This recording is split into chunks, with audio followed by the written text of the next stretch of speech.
Welcome to our first Bauhaus Design Positions this term. Bauhaus Design Positions is a format that we started as the professors in product design, where we can basically invite whoever we think is interesting in the field of design or related fields. In this case, for Paula, her work fits really well in the project that I'm doing with my students this term, because we're working on with mixed reality, augmented reality, and what this can mean for the design and fabrication of products. So Paula is a trained architect from the Bartlett School of Architecture, where I also did my master's and my PhD later. Paula is also doing a PhD in Vienna, if that's correct, at the Academy of Arts, and is also involved in the Tacit Knowledge and Architecture Network, which is run, I think, by Peg Ross, or co-run by Peg Ross, an international network, which is super interesting, kind of cross-European architectural research network, but a lot of people also doing, working at the boundaries of the discipline. I'm super excited to have Paula and to show her work on virtual reality, embodied realities, and extended minds, and also how, I guess, this kind of intersection between how do we, who we're used to touching things, material things, and continuously more involved in kind of virtual worlds, how do we bring those two together? Perhaps not just in a positivistic kind of way, how does it improve our lives, but also in a kind of speculative, artistic way, where the kind of discrepancies between the virtual and the real, and how do we inhabit these kind of worlds as productive intersections. So without further ado, I'm going to leave the word to Paula, and thank you very much for joining us. Thank you very much, Thomas, for the introduction. Thank you all for coming. It's super nice to see so many students on an evening, so thank you very much for having taken the time. I will speak today about, the title of my talk is Touch, Taste, Smell the Virtual, Embodied Realities in Extended Minds. And I would like to start with a little anecdote. So this is a text message I received from one of the installations that I recently exhibited in the Netherlands, in Eindhoven.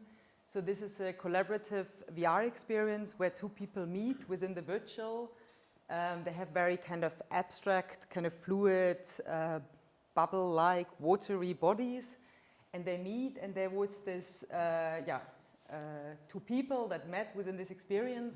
And I received these messages from the invigilators that, we had this really cute couple, they stayed together. And then messages continued, and then there was the friends of the couple who came to the exhibition, and they wanted to see, like friends of the woman in the picture, like what is the space that these people met. And then they were told that this woman is a friend of one of those on the first dates with this man, and he arranged the whole day, and they loved the experience so much. And she told her that they found each other in your VR world, and after that also in real life, and now they're totally in love. So cute. So I also thought that was so cute, and mainly because I think that it's really important to remind ourselves that the feelings, so the emotions and the sensations that we feel within this world, within these realms, are genuine, and they are real as our sensations of beauty or as love.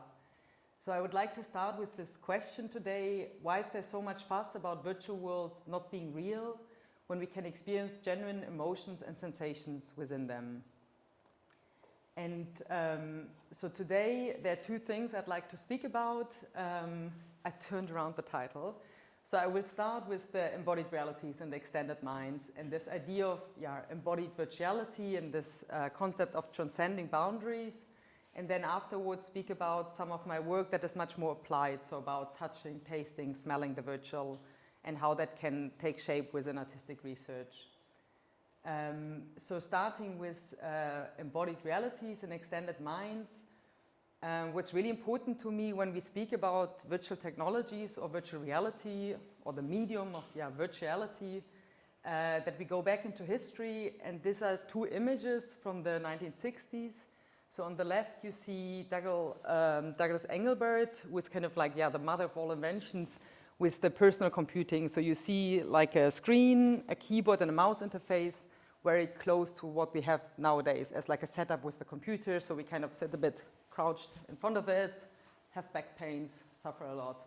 And in the same year, there was actually like one of the first headsets being built, which is by Evan Sutherland, The Sword of Damocles.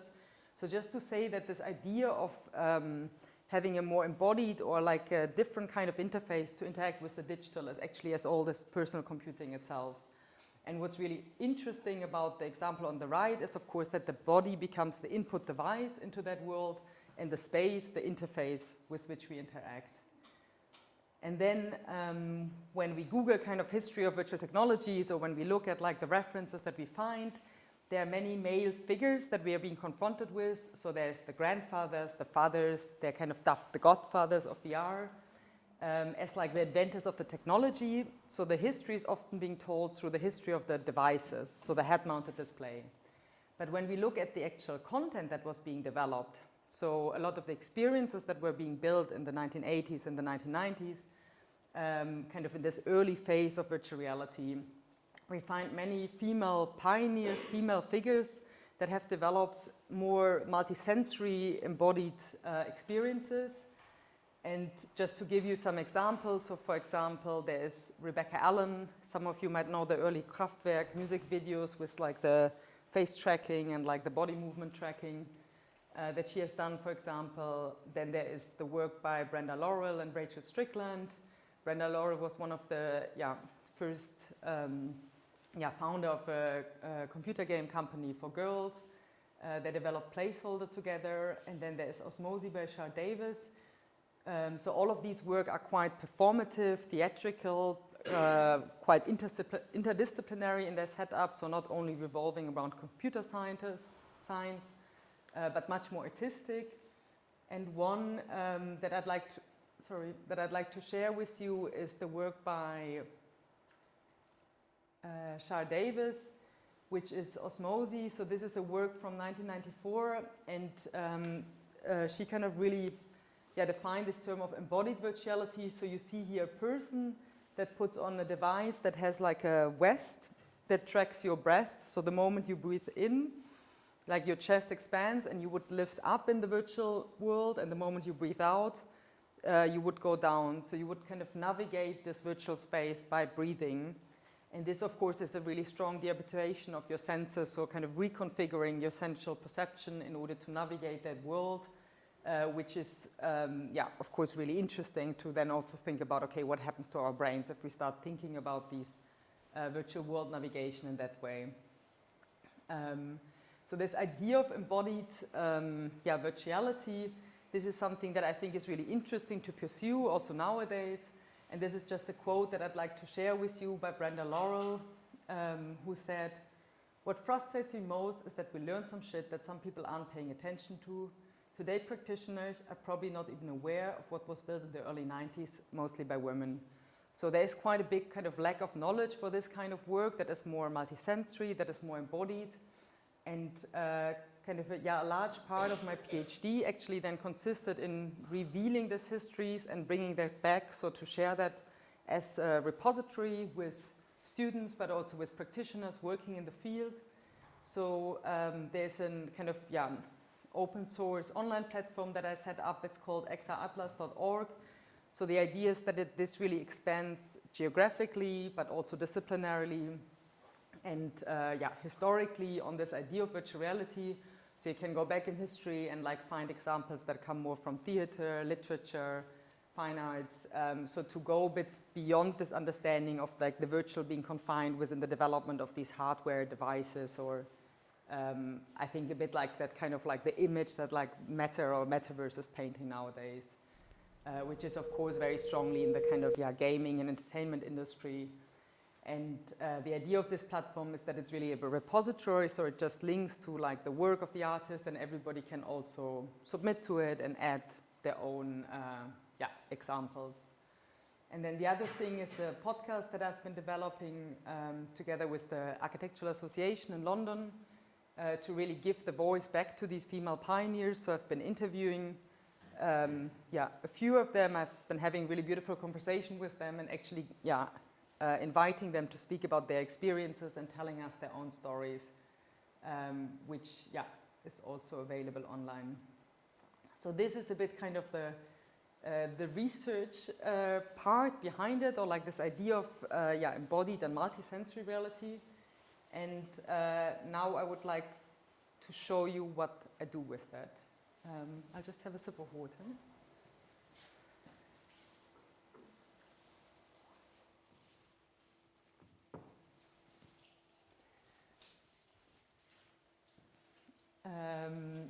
So the hypothesis of my PhD research is that when we interact with the virtual physically, so when we touch it, when we move within the virtual, but also when we lick it, when we taste it, when we smell it, it reveals information about the space that we are encountering that we would not usually be able to find out about it. And the way how I do that is by quite straightforwardly actually working with the material and physical reality. So I use VR headsets. So this is an old device which is just a regular Vive, and then I attach a leap motion camera that allows me to do hand tracking. So I think now with the Oculus this is quite common, so hand tracking is always involved, but it didn't used to be, so the old setups were more strongly focused on interacting with controllers with the virtual. So this allows you to have your real hands, and the moment you have your hands, of course, you can also touch everything. And the moment you can touch everything, you can lift everything, you can interact with the things in a very similar way than we do within our physical reality. So this is an example of an experience that was about the kind of future of work. So it was the kind of more or less like banal activity of gardening, but you could actually like lift up the watering can and you had a rake. And here it is really to think about, okay, what can the texture, the weight, the temperature of like the wooden material tell you about the virtual that you would not otherwise kind of be able to perceive. And I think at the basis of this thought is, of course, I have a background in architecture or like spatial design, but I think for any designer or like anybody dealing with spatial environments, it's super important, of course, to acknowledge that spatial perception is inherently multisensory. So when we go into a space, or when we enter a space, we not only see and hear what's happening in there, but there are all these different modalities that actually co-create like the atmosphere or the environment that we're being exposed to. And I think in VR, what's really interesting is that this kind of the perception, or like what we can research then, really goes beyond these 5 classical. So we have, of course, sight, touch, taste, smell, and sound. But then in VR, what's really interesting that you can also extend upon like the sense of balance or the sense of gravity, or there's the sense of illumination. We have a sense of time, chronoception, the sense of movement, kinesthesia. So they're up to like, I don't know, recent findings says that there are like 44 different sensory modalities. We don't really know. Maybe there will be 50 next year, it doesn't really matter, but the general idea is that there are all these different modalities that co-create our sense of reality and the way how we interact with the physical world. And it's really interesting, of course, to be able to use this technique to kind of start tuning and like de-habituating them.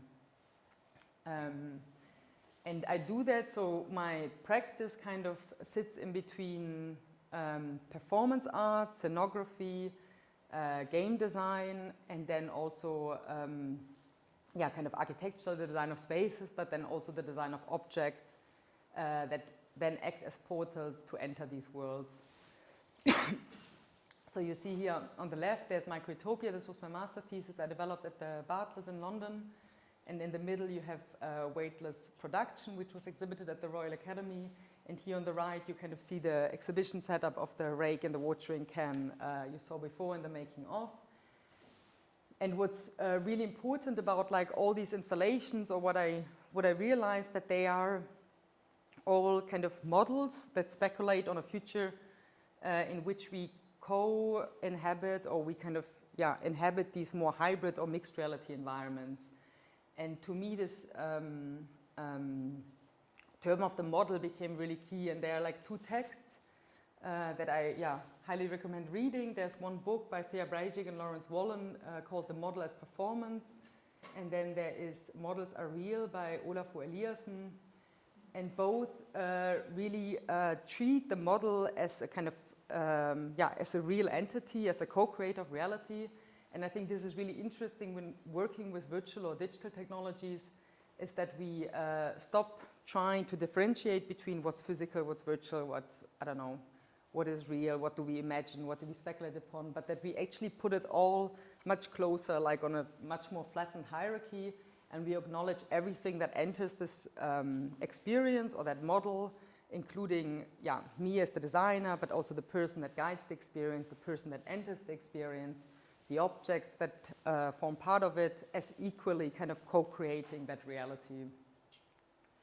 And then throughout the kind of framework of my PhD, I then took this reality apart, and like in this really kind of like simplified scheme, said I will build an installation that surrounds one about like the role of the body, one about the role of the object, and one about the role of the space within this extended reality model.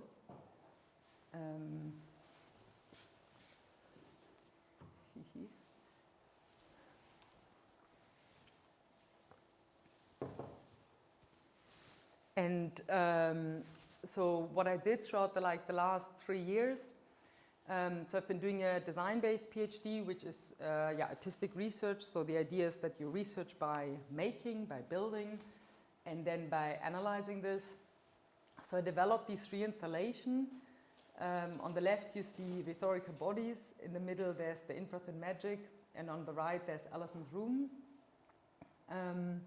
And I will just show you now a few images of each of them, which is also a bit of like the making of. So you see a bit like what these extended reality installations look like. Of course, this is a bit sad about like when sharing virtual or mixed reality work. It's really difficult, of course, because it's experience-based work. But with the students from Thomas, we'll also have like a more applied seminar in December. So then hopefully also more of you can try some.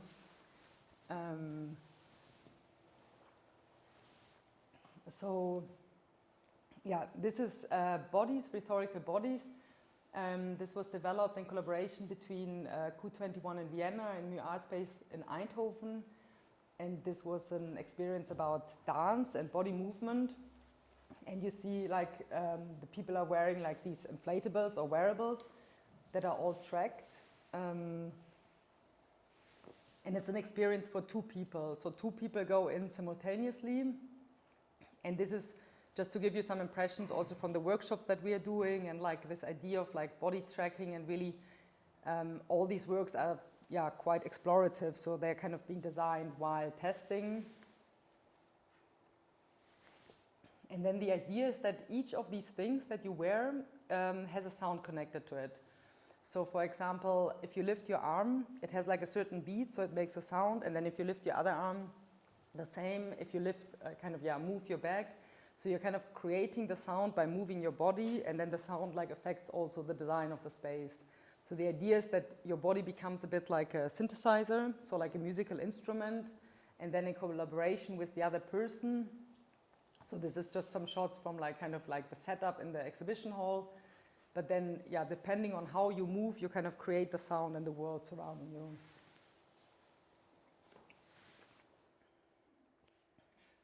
Every person moves very different, of course.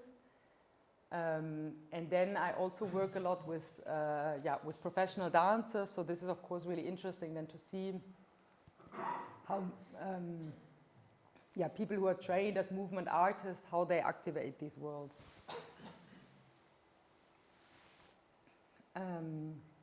The second installation is Infrathin Magic. So this was developed at the Academy of Fine Arts, and this is turning more around the idea of ritual, myth, and also this idea of understanding the virtual as like a chemical process.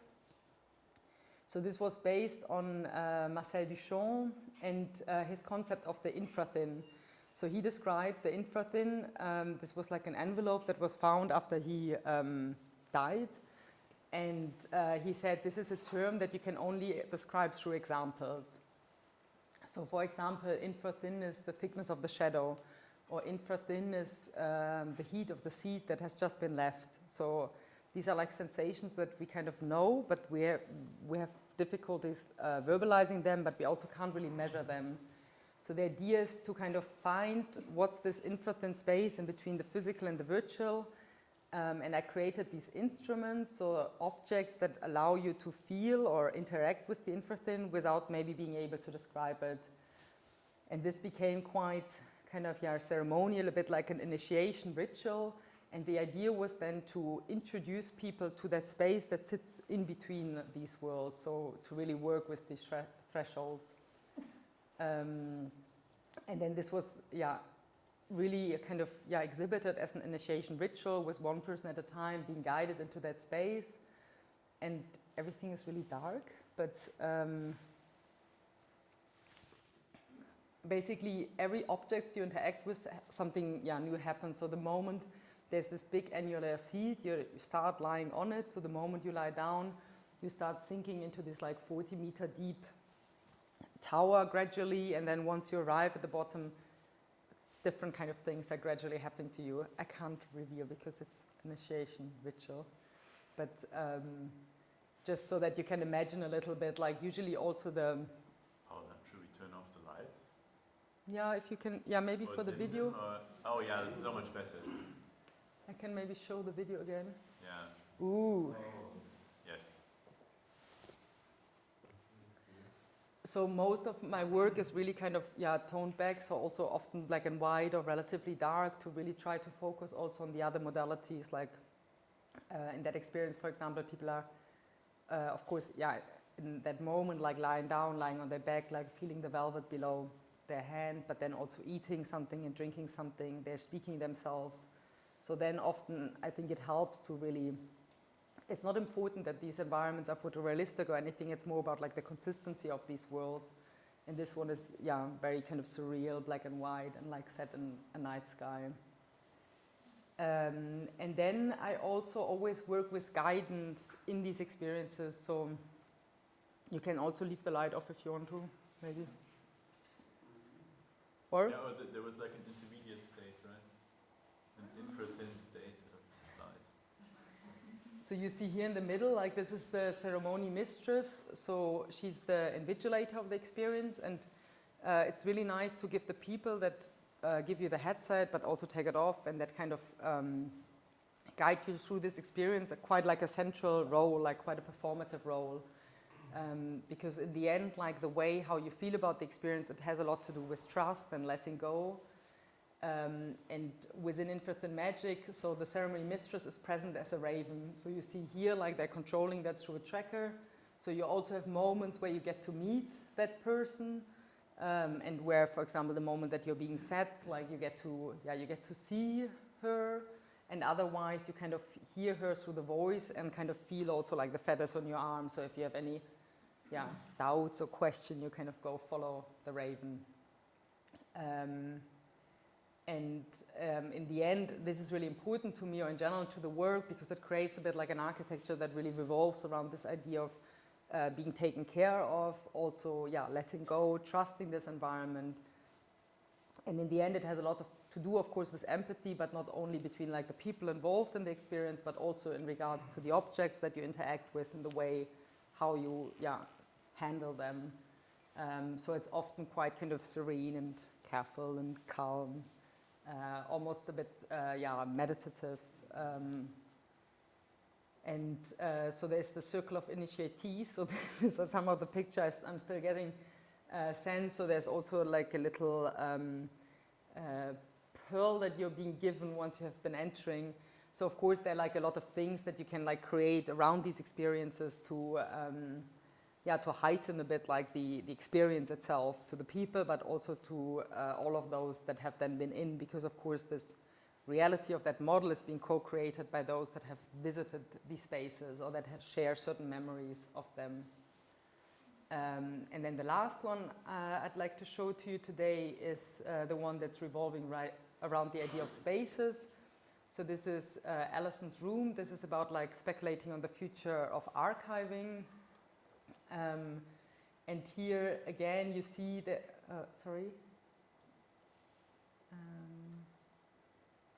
so there is a little cat. So this is Sarafina. So this is like a similar role than the raven played in the other experience. So here you follow, people call it little dog because yeah, it looks a bit more doggy than catty. But it's also like the physical is always just like kind of like an abstraction for being able to feel it around you, being able to touch it. But then in the virtual, it's kind of, it does look like a cat. And the idea of this experience is it's the recreation. So Alison Smithson was a brutalist architect from the UK who together with her partner, they built a set of buildings, but also she had a really strong practice in writing and also was responsible for the archive of the work. And there are these pictures of this room that doesn't exist anymore where all the kind of was a bit like the heart of the work, like everything was stored in these folders. But it really reminded me also of this idea of having a space of one's own in order to work safely. And the idea was to recreate this room. So I work a lot also like through analog sketching and kind of using a lot of tracing paper and really like overlaying all these rooms in order to find a way of how within this quite minimal floor plan you can actually access as many of her maybe thought worlds or memory worlds, but also build works or reference works as possible. So if we think of like archiving today, of course, we go to a library or we go to, I don't know, to a museum, we look at the work, so it's very visual interaction. And the idea of this was, okay, how could that be different if we could actually enter the room and start acting within the room and interacting with the objects at hand. So to think more about like the kind of the knowledge or the traces that the material artifacts themselves bring with them and how they can be revealed through handling them. So a big aspect was, of course, to research the actual things that were in the room and then to recreate them. So it's the recreation of the room, but then also kind of going a bit beyond that and then speculating, okay, what could have happened? And I can just explain on the basis of this sketch. So for example, here you have the like fireplace that's in the space and there's a little painting on it that was in the picture. And this is a reference that they used for one of their designs, which is the House of the Future. But this painting is like from the 15th century. It's like a Renaissance painting of Paradise Garden. So there was an article by Columina where some of these aspects were compared, and I just basically recreated that painting as a three-dimensional space and then overlaid it to the design. So there's a lot of just research that's happening through drawing, through modeling, and then also through experiencing in the end. And you can see here, so this is then the physical infrastructure that sits at the center of the room, so to say.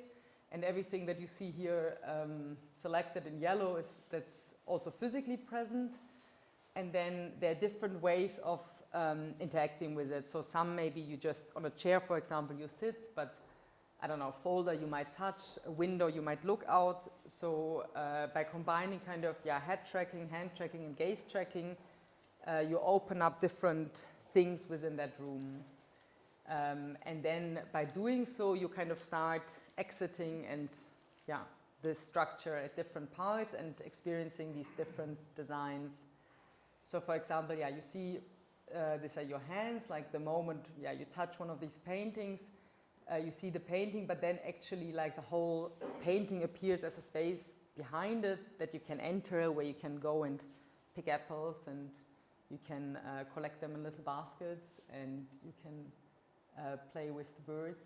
And then if you're there, for example, there's like a harp. So when you play the harp, you change again like the spatial configuration. So you enter the House of the Future. And again, like everything is quite dark. There's like a narration and a voiceover that explains you certain things. But it feels quite kind of, it's also a bit like these secretive spaces, like nobody was allowed to enter the courtyard of the House of the Future. The places don't exist as such anymore. So again, it feels quite, yeah, it looks really like jiggery because it's the first person perspective. Cat is in the floor. But basically, you can see here, so then the person like picks up a marble ball and then enters the structure again. So you go through like 7, 8 different environments and they are all overlaying. But yeah, physically, of course, you only have that one space. And then this kind of gives you like, yeah, endless possibility. I mean, you can do this. This is now within like a 2 times 3 meter confinement, but theoretically you can do it with an object. So I don't know, you can say within that glass, of course, you have 8 different points that give you different spatial experiences or different sensations or different audio feedback. So to just really carefully treat like the material or like physical artifacts as being able to hold or like being able to be pregnant with this kind of information, this is a bit at the core. And then of course what's really beautiful about all these installations is that for every person entering, everybody's creating their own subjective experience of it. So I might choose to sit on the table and then go to the window and then go to the, I don't know, to the folder, but I don't know, Thomas might choose to do it the other way around. And so everybody's creating their own floor plan of these experiences. Yeah, this is little Sarafina. So I think I just wanted to show you also some images from the making of. So this is from my studio in Amsterdam because Sarafina, yeah, was kind of like a skateboard with like a pillow taped to it.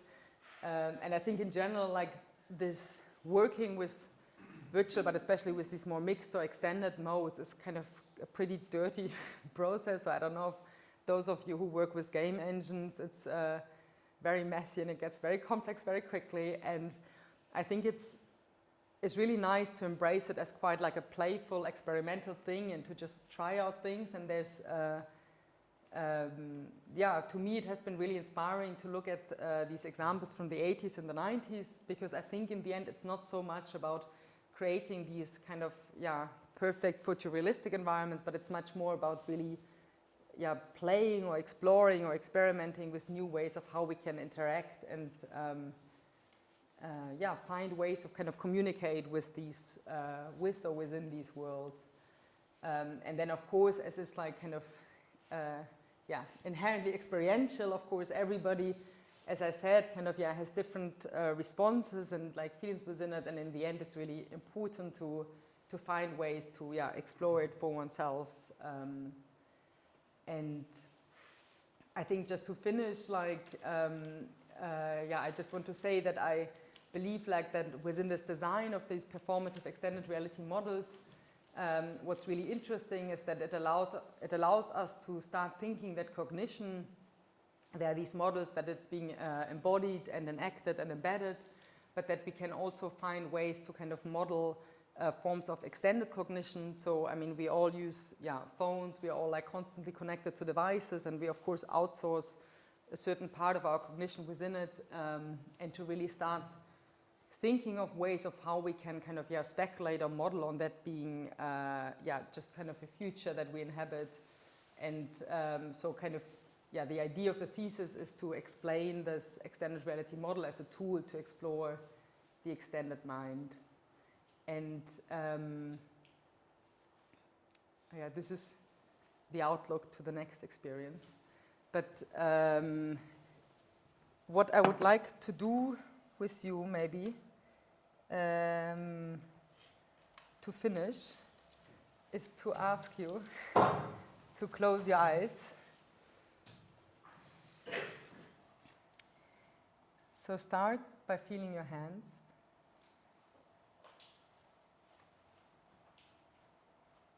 Take one hand into the other. Let them touch each other. Now slowly lower your hands and let them rest on the top of your legs.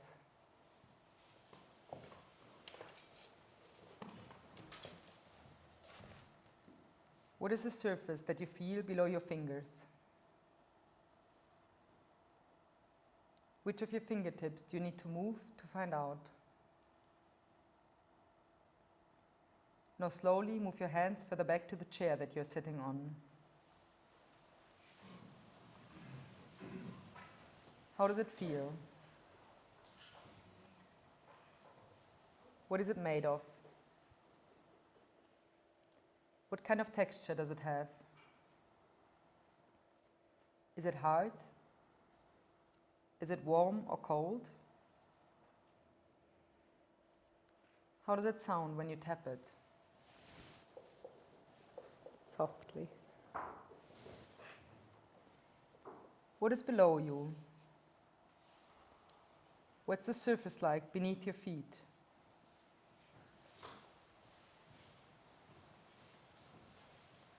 Is there a wall behind you? Or a window to your side?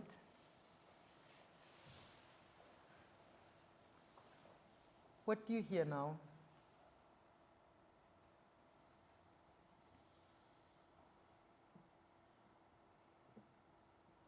If you imagine that the things that your body touches, those things that meet your hands, those that your feet feel, those things that your legs rest on, and those that your ears hear. If you imagine that their surfaces are merely a fragment of a world only you can perceive, what would that world be like?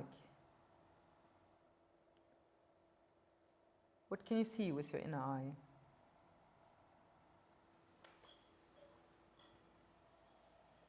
Where are you now?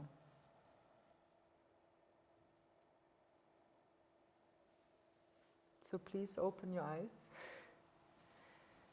Thank you very much.